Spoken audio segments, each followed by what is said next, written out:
WWII, and I'm here with my grandma. What's your name, Grandma? Christine Weber. And where were you during World War II? In Sweden. Were you born in Sweden? Mm-hmm. I was born in Sweden. I was 12, 13, 14 years old when this war was on. What was it like to live in Sweden during World War II? It was very good because Sweden was neutral.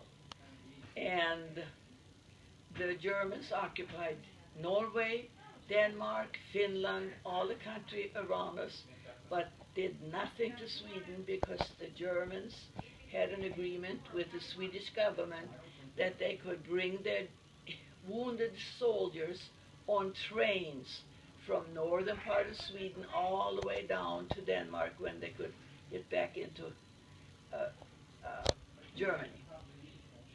Did you? And we were teenagers, we used to go to the railroad station and wave to all the German soldiers that were shipped from the northern part of Sweden down, and they slowed down the train when they came through the station, and all the kids were out there waving. I was probably 14, 15 years old, and we were there waving at all the German soldiers as they were peeking out the windows of the train.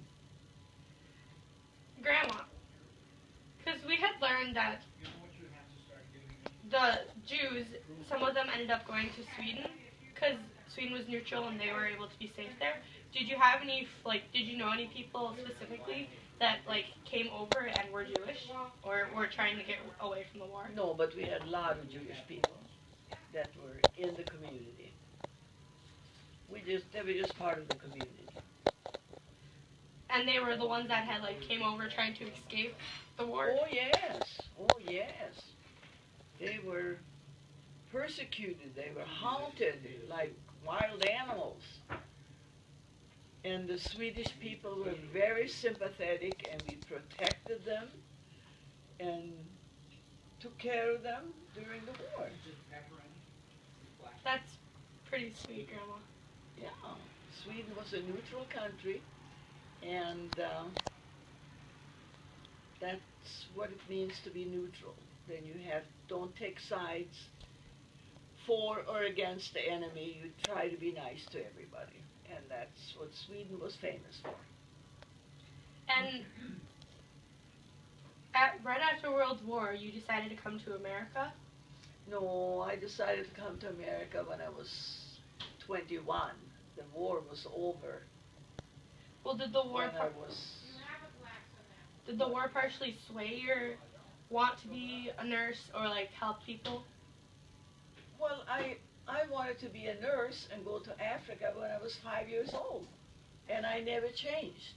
I always wanted to be a nurse. So I have a hard time understanding young people that are graduating from high school and don't know what they want to do with the rest of their life. I can't understand that. So, what else do you want to know? How far into Sweden had the Jews got from the war? Were they just towards the southern part, or had they gotten all the way up to the northern part by the Arctic Circle? No, they were not in any part of Sweden. They were in Norway and Denmark and Finland. Grandma. Oh, the Jews. The Jews were all over. The Jews took rescue. They felt safe in Sweden. So Sweden welcomed them in. We had lots of Jewish people. Do you remember what you were doing at the time that the World War had ended? Not anything specifically. No, watching the news on TV to see how everybody went crazy. They were so happy it was over with.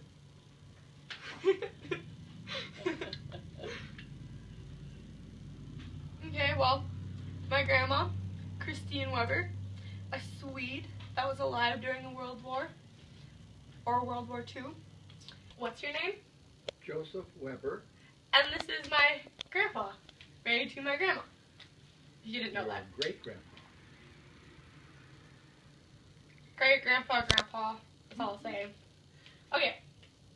So you joined the military after World War II had ended, right? In 1946. And where were you stationed? After I finished basic training and medical technician training, I was sent to Japan in December of 1946 to the 49th General Hospital in Tokyo, Japan. And from many stories you've told us, what did it look like around your hospital, or what did you see when you got to Japan? In Tokyo, our hospital stood out because around it everything was burned out. Literally, the Air Force burned Tokyo up, and more people died from suffocation in Tokyo than they did from the actual bombs. So what we saw was total devastation. Every morning we had to go down to Shinjuku Station. That's a train station, the largest station in Tokyo. And we had to pick up bodies that had died during the night, and they literally had starved to death. Another thing is that you had told us how you had learned from the Japanese. Do you want to go into depth on that for us, please? Oh, I can tell them how I was treated.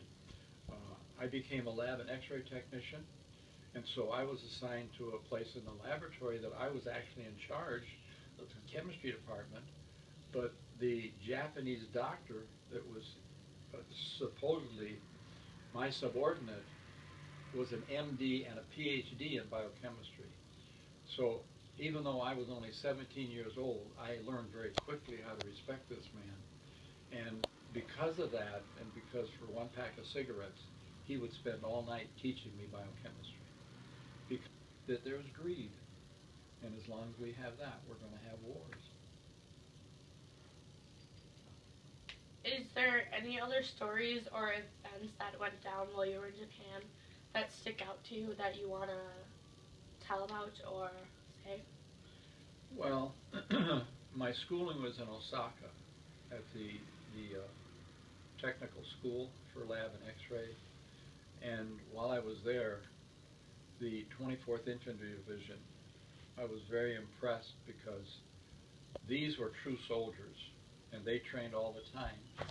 And this was the only infantry unit that when the Korean War broke out in late 1949 or 50, that was the only American unit that was trained and ready to go to war. There was not another American unit that was trained. So I was impressed when I was there that I was watching how they were being trained. And that left an impression on me too. Well, there you have it. Another person that you got from their outcome of what life was like in a different country, even after the war, and how it was affected. Well, there's no question. I think this has affected me in my life and how I relate to people. And, you know, you realize that we're all created equal under God, and we have to learn to love each other. We have to learn to have respect for each other's opinions. That doesn't mean that you can't be an individual, but the most important thing I think that I can pass on to somebody is love your neighbor as yourself. Gene Laughlin. I went into the Navy on September 30th, 1944, at the age of 18. I served in the Pacific Ocean on the aircraft carrier, the USS Santee, from about January 1st of 45 till June 30th of 1946, out in the Pacific all the time. We were out there when the armistice was signed on the battleship Missouri. The end of the war ended in the Pacific Ocean, and about the second day after that, we evacuated 220 prisoners of war from the Japanese mainland onto our carrier, and ended up taking them to the island of Guam in the Pacific. We were back and forth 2 or 3 times hauling troops as the time went by from the Pacific back into the States, and finally the war kind of wound down. A few more questions for you. Okay. Okay. Did you ever have any close call with like the action a part of World War II or no?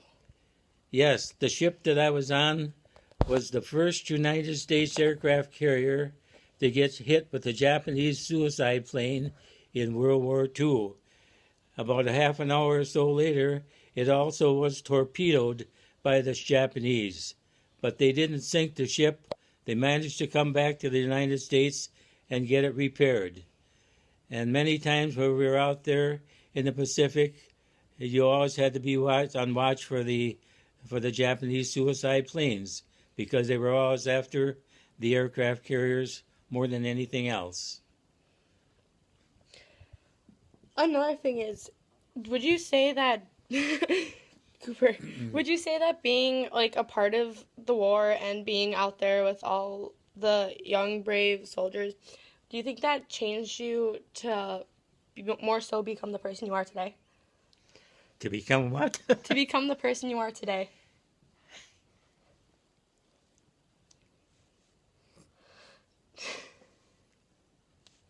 Yes.